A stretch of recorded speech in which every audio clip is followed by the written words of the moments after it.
হায়া মাহবুদ মাওলারে কি নামি লইয়া ডাকিব তোমারে আল্লাহ আল্লাহ কি নামি লইয়া ডাকিব তোমারে আগে ডাইকেছিলাম এব্রাহিম নবী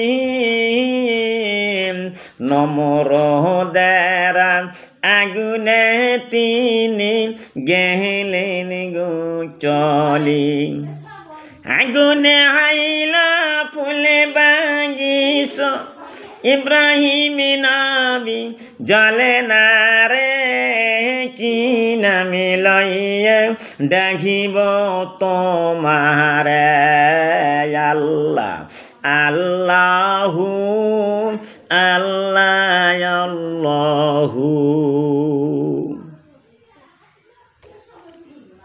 এখন বলা হইতেছে বিশ্বনবী বলেন, বিশ্বনবী এমন নবী জীবনে কোনোদিন একটি গুনাহ করে নাই।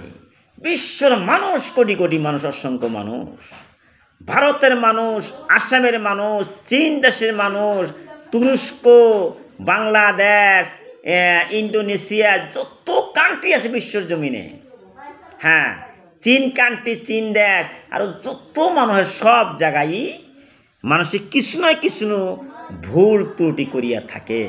তার মানে মানুষ মাত্রই ভুল। কিন্তু আমেরিকা দেশ আছে, সে দেশেও কিছু মানুষে ভুল করিয়া থাকে, মানুষ মাত্রই ভুল। আমিও ভুল করেছি, কিন্তু এমন একজন ব্যক্তি ছিল হযরত মুহাম্মদ রাসূলুল্লাহ সাল্লাল্লাহু আলাইহি সাল্লাম, সে জীবনে কোনো দিন একটা ভুল ত্রুটি করেননি। তাই বিশ্বনবী বলেন, দেখেন কি বলছেন, যখন তোমাদের কেহ উত্তম রূপে ওযু করিয়া, উত্তম মানে ভালোভাবে ওযু করতে হবে, ওযুর মধ্যে যেন কোনো ভুল ত্রুটি না হয়। উত্তম রূপে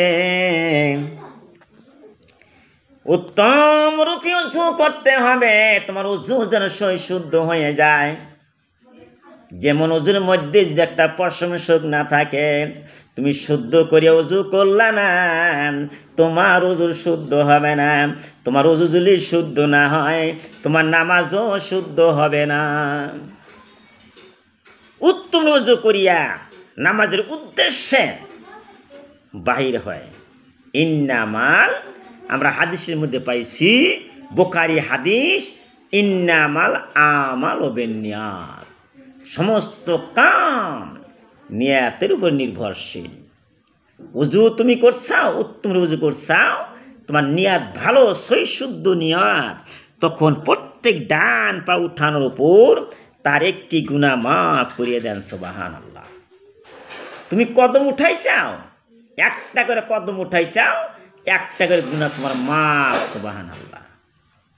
তাইলে এই যে গুনাহ মাফ কোথায় করতে হবে? হাসরের ময়দানে, না কিয়ামতের ময়দানে, না কবরের মধ্যে? না, ফির দুনিয়ার ভিতরে তোমার গুনাহকে মাফ হইতে হবে।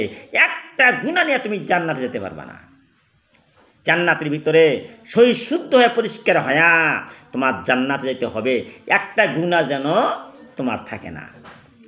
এখন তো শুনলা যে নবী কি বলেছেন, যে নিয়াত থাকতে হবে, আমি নিয়াতে যাইতেছি, কদমে কদমে আমার গুনাহ মাফ হয়ে যাবে। সুবহানাল্লাহ।